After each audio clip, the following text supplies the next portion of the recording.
Hello，我係小津子，相信大家都睇過唔少片，關於內地居住、跨境通勤，亦都可能動過心思，諗緊自己做唔做得到，又或者驚自己加入咗之後會後悔。今日呢條片就係記錄我3日嘅跨境通勤，不過我唔係深港通勤，而係惠港通勤。咁事不宜遲啦，而家即刻去片。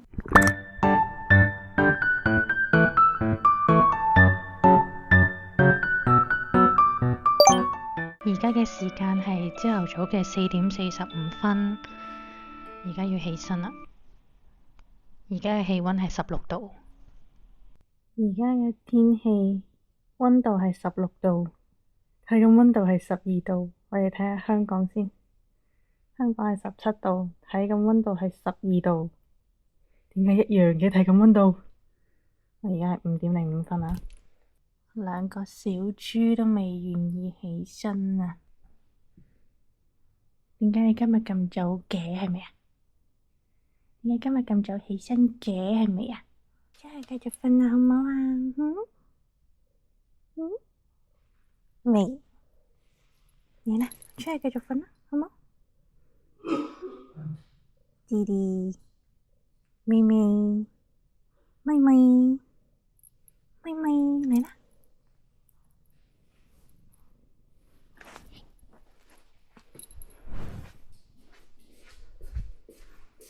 哎呀，乖乖乖！姐姐，同我拜拜，拜拜，拜拜，拜拜，乖乖哋啊！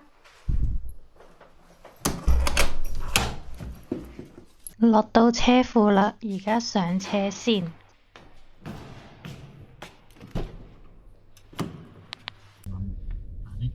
5點21分，我哋而家最開心出去啦。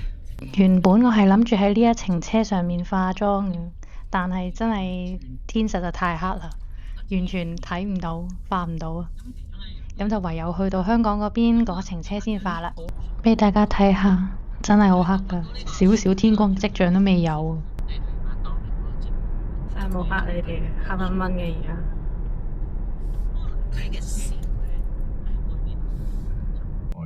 而家6點26分，我哋嚟到停車場，啱啱開始天光啦。俾大家睇下呢個朝霞。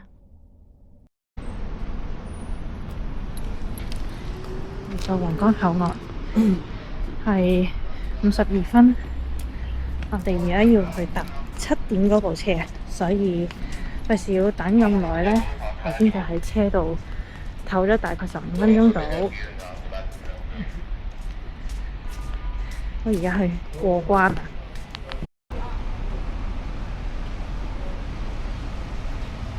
個車到啦。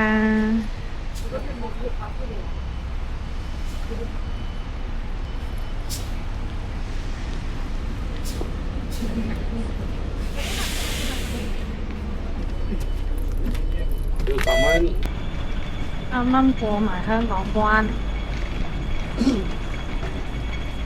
我去上返我哋嗰部巴士啦。而家係7點07分。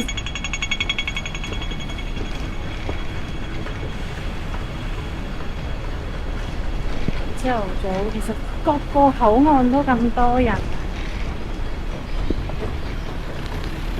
好啦，而家係7點51分。啱啱落咗呢個跨境巴士，而家我哋去轉搭呢個地鐵返公司啦。地鐵啦，頭先入閘時間係8點前，可以慳個半。呢度買啊？有啊。哦，睇下而家菠蘿包幾多錢一隻先？8蚊一隻，係咯，菠蘿包咯。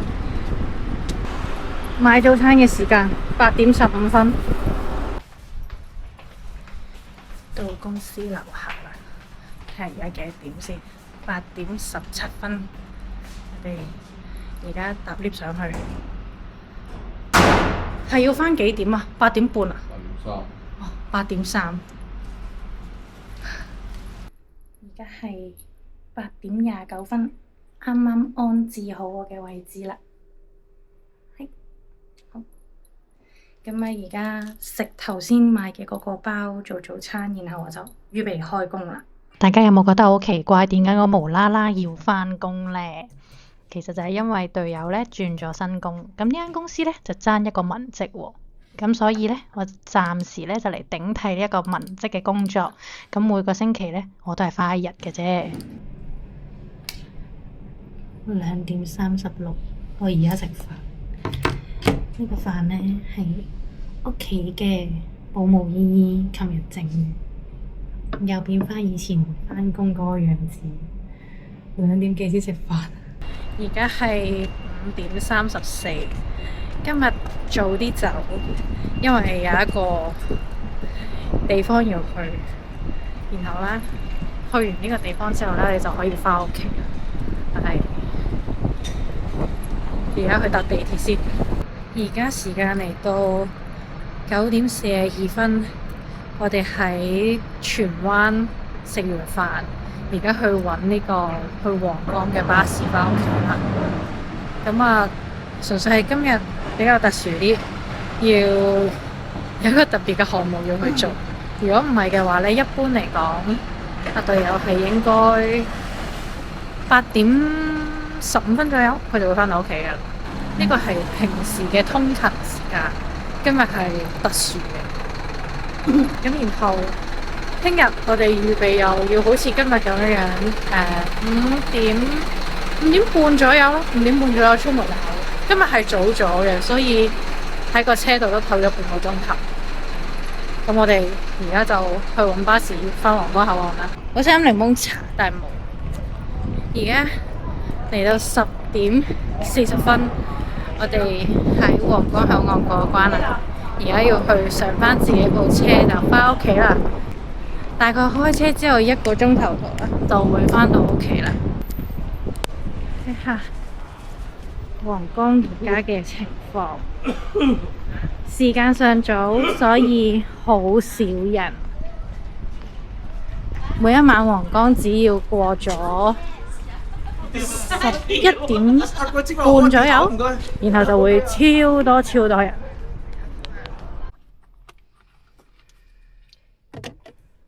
最後係我開車返嚟嘅，用時58分鐘。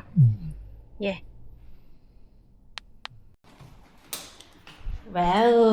果然真係好多快遞。11:54，我而家終於返到屋企。好啦。唔見到對鞋嘅，我喺度。係。永遠呢個聲控燈真係好煩。按壓把手開門，編號105。接過去可能係一地屎。哇！真係喎。靚仔，你喺邊度啊？你個飯俾人食咗喎，你有咩感想啊？係咪啊？食咗你嘅飯嘅罪魁禍首，仲搞到一地地雷，係咪？喺邊啊？你兩個喺邊？返嚟啊！返嚟啦！你個飯俾人食晒喎，點算啊？點算啊？嚇！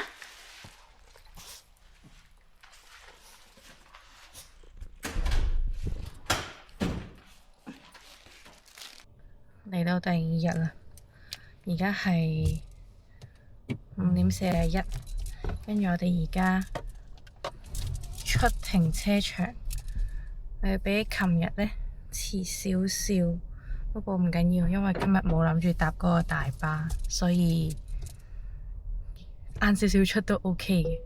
為了您的安全，請繫好安全帶。而家就去深圳口岸嗰邊先啦。而家嚟到油站。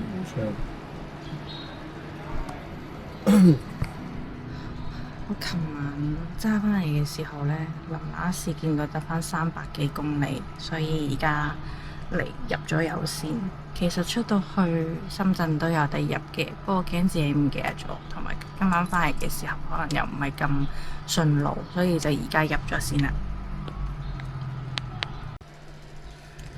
喺呢邊咧入油咧同香港唔一樣。喺香港咧，喺香港就係你坐喺部車度啦，跟住之後咁就喺部機嗰度就可以操作到俾信用卡噶啦。咁之但係咧呢一邊咧，你就要記住你個油槍 number， 通常你問佢都會答你嘅。然後咧就要行入去，入邊有部機嘅，咁就撳翻你個油槍 number 咧，交錢就得啦。通常我哋入油咧都係200零300蚊一次，大概請注意，15套箱微信支付201.56元。啊，201.5啊，啱啱報咗啦。每次佢交錢嘅時候咧，佢都會有好大聲嘅喇叭喺度報。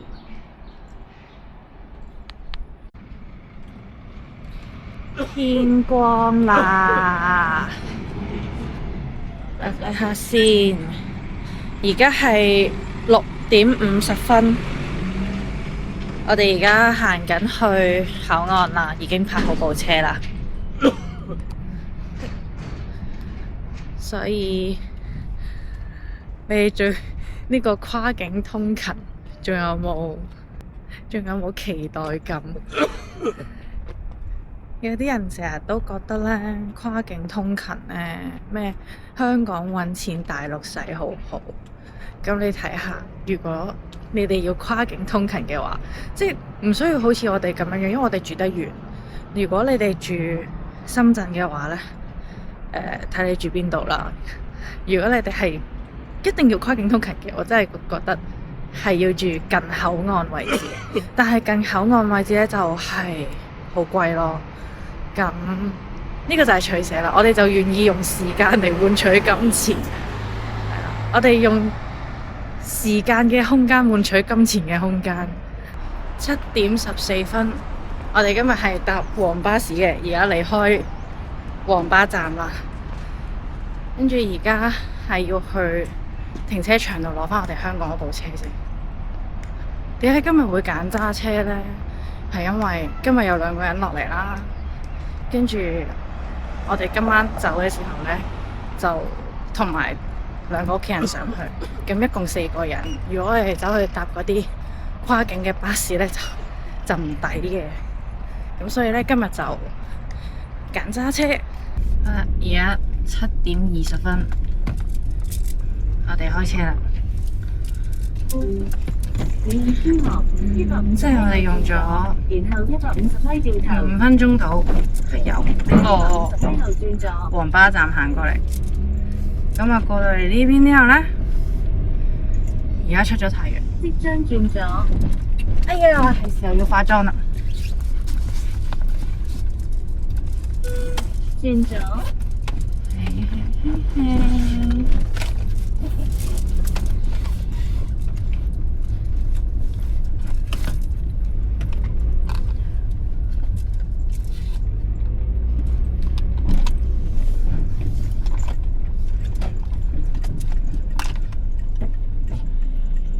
出路口，我慣咗喺度睇緊位啊。如果大家要跨境通勤，女仔要化妝嘅話咧，我勸你哋喺屋企化咗個底妝先，然後咧，咁你哋要帶出嚟嘅化妝品咧就可以少好多。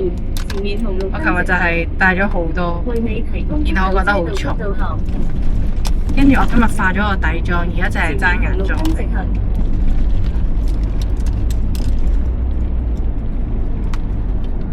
如果你哋可以返到公司先化妝嘅話呢，咁就更好。咁可以將啲化妝品放喺公司度，要化嘅時候呢，朝頭早返到嚟先化，唔需要特登喺架車度化。車上面呢個時間可以攞嚟瞓多一陣覺，同埋架車其實都幾燉下㗎。如果你要畫啲好精緻嘅妝啊，畫眼線呢，真係分分鐘插埋你自己啊！係啊，因為我今朝出嚟之前已經化咗個底。跟住什麼胭脂啊、修容啊，通通上晒，咁就可以帶最少嘢出嚟。飲翻我招牌飲先。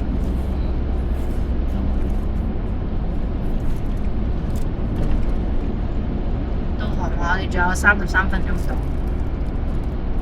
哇，勁晒嚇！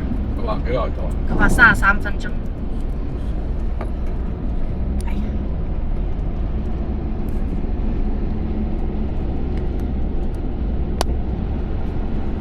我哋頭先高德話呢個18蚊係假嘅，因為大欖隧道而家咧會係按呢一個繁忙時段有階段性嘅收費。我哋過嘅時候見到個牌寫住35蚊，但係如果夜晚走嘅時候，我哋通常都會行大欖走嘅，因為夜晚非繁忙時候嘅時候，佢就真係18蚊嘅。好啦，8:05揾咗個車場泊好咗部車，而家去行花公司啦。其實喺隔離嘅啫。呢個車場呢，32蚊一個鐘，然後全日泊嘅話係210蚊嘅。即係呢度首先要今日返工就係210蚊泊車先。但係因為我哋今晚係4個人走啊嘛，所以就計翻條數其實都係 OK 嘅。但係如果係人少嘅話就唔好，人少嘅話我哋就會好似琴日咁樣用呢個跨境巴士，咁就會比較抵啲。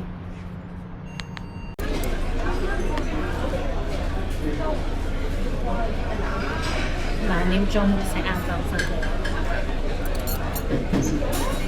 琴日返咗工，屋企冇保姆姨姨上嚟煮飯，咁所以今日就冇得帶飯盒啦，要落嚟食啦。咁我就喺樓下嘅茶餐廳嗌咗個4寶飯食，我記得好似係60幾蚊啊，味道過得去啦，好食就算唔上噶啦，但係份量都 OK 嘅，好大碗咯，女仔食唔晒嘅。收工啦，攰到講唔到嘢，唯有後期配音啦。呢個鐘數係5:57，而家呢個時候呢，離開停車場啦。其實落到去都係塞車，星期五呢個鐘數真係塞到爆炸。今日係禮拜一，而家係收工嘅時間5:51，我已經喺呢個跨境嘅巴士上面等緊開車啦。頭先係5點半嘅時候離開公司嘅，跟住搭咗個地鐵嚟到太子，就搭翻過境巴士翻去皇崗，然後就轉車揸翻屋企啦。過咗香港關啦，咁而家就要行返去上車，再去過大陸關。呢個時間係6:46，天已經黑晒㗎啦。我諗夏天嘅時候會好少少嘅，夏天嘅時候呢個鐘數個天都未黑嘅，未黑晒啦，或者係咁。冬天就冇辦法啦，天黑得早啊。咁你過關嘅時候，基本上都已經係天黑㗎啦。可能你會覺得有少少壓抑嘅，咁之但係其實如果你喺香港住得遠嘅話，返屋企都係一樣嘅啫。半路中途你都會見到個天黑晒，其實都差唔多。返到去皇崗口岸啦，啱啱過完關，而家係6:59，我哋當7點啦。跟住呢，我哋就要去攞車，再開返去惠州。咁而家預備去停車場嗰度拎車啦。咁而家開返去惠州呢，就唔係1個鐘頭可以到啦，應該就要個幾鐘頭啊。可能係1個鐘頭3個字。一陣間返到去嘅時候再話俾大家聽。如果正常時間放工嘅話呢，究竟會係幾多點可以返到屋企？深圳呢一邊基本上每日都塞車㗎啦。咁我哋就會行春風隧道啦。如果行春風高架嘅話呢，就會更加之塞。咁所以會行春風隧道。雖然佢都會塞車，有少少塞，但係都會快過行高架嘅。咁春風隧道後半段開始就會開始塞㗎啦。咁一路呢就會塞到過去蓮塘口岸對出嘅位置。咁過咗蓮塘口岸之後呢，就會突然間通晒㗎啦。睇下揸咗幾耐先，1個鐘頭20分鐘。因為實在太塞車，香港又塞車，大陸又塞車。睇完我呢3日嘅通勤記錄，唔知大家對於喺內地居住、香港返工，仲有冇濾鏡呢？我總結咗幾個要點，關於你適唔適合跨境通勤嘅。第一，身體質素，你需要係高能量人士。即係嗰種瞓幾個鐘頭你就可以活力充沛，睡眠質量極好，從來都唔會點樣失眠嘅，又或者識得碎片式瞓覺，呢段時間有2個鐘頭可以瞓覺，你可以瞓到，然後起身做嘢，然後某一個時段又有4個鐘頭可以瞓覺，你又瞓到嘅，因為跨境通勤係真係極消耗精神同埋體力嘅。第二，時間成本低於通勤成本。喺計劃嘅時候都有唔少朋友咧想勸退我哋嘅，覺得我哋嘅通勤時間實在太長，成本實在太高啦，就話呢個時間若果攞嚟做其他嘢嘅話咧，你嘅得益會更大。咁但係我哋又會覺得我哋只係普通人，唔係嗰啲1秒鐘幾百萬上落嘅人，咁多出嚟呢2-3個鐘頭嘅通勤時間，我哋又唔會攞嚟休息，唔係攞嚟睇手機，就係攞嚟睇電視，最多咪刷短視頻睇咗，或者睇 YouTube 睇咗。咁所以慳翻呢2-3個鐘頭，其實對於我哋嚟講唔會得益好大。換句說話講，如果對於你嚟講呢個通勤時間係可以換取更大嘅利益嘅，咁當然你就唔值得去咁做啦。第三，過往你喺香港嘅通勤模式係極度簡易嘅，例如你嘅居住點就喺地鐵站附近，你嘅通勤時間只係需要極短。咁以我為例啦，我細個嘅時候咧就喺山腰嘅公屋住嘅，咁我小學之後咧其實就已經要搭車翻跨區咁翻學噶啦。咁我車程係需要大概20分鐘，但係我需要預早大約1個鐘頭出門口嘅，因為我需要等車，而且唔係等一架。咁其後咧我係住喺新界，但係去港島翻學，咁就需要先搭巴士去到九龍嘅地鐵站，然後再轉地鐵去到港島區，落咗地鐵之後再要步行去到學校嘅。咁所以其實喺香港，我從細已經習慣咗呢一種繁瑣嘅出行方式㗎啦。如果對於你嚟講，不停轉換出行工具係會好煩躁嘅話咧，咁我就唔建議你咁做啦。畢竟跨境通勤，就算我當你住到喺口岸隔離，過關，過完大陸關再過香港關，然後再轉車，其實都幾繁瑣嘅。若果你住得遠啲，係需要用到高鐵去通勤嘅話咧，就更加啦。因為你係需要預早去到高鐵站安檢入閘上高鐵，而且如果你用高鐵通勤嘅話咧，你係需要每一日都要買定飛嘅。咁因為我哋唔係用高鐵通勤啦，所以我哋都答唔到呢一個用高鐵嘅時候點樣確保自己一定買到飛。之前都睇過有一啲人講話真係會有呢啲情況嘅，買唔到飛咁點算咧？咁你就可能要有定一啲嘅後備方案。若果搭唔到高鐵嘅話，你哋點樣返工啦？第四，你嘅工作模式，你份工需唔需要隨時 on call， 要喺短時間之內返到公司處理緊急情況嘅呢？如果係有呢一種性質嘅話，咁我就唔建議你住到咁遠啦。其實跨境通勤咧，好多人都做緊，每一日喺各個口岸都有好多人過關通勤，唔止係喺新界返工，遠至港島嘅都大有人在。仲有一直以嚟被忽視嘅學生，佢哋好多都係由細個開始，每日長時間咁樣跨境返學，而且返學嘅時間通常比我哋返工嘅時間都仲要早嘅。好啦，最後我想大家都知道，其實跨境通勤並唔係大家所聽到嘅4隻字咁簡單嘅，從決定去到選擇地方，再到實行，每一步都唔容易。過程中你可能仲會加插家人朋友對你提出反對意見，過後啦，甚至會有人因為你改善咗生活而俾說話你聽，抹殺咗你背後嘅付出。所以睇片嘅時候唔好只係睇到居住環境比香港好，生活細緻比香港方便就貿然搬到內地。畢竟搬屋係一件勞民傷財嘅事。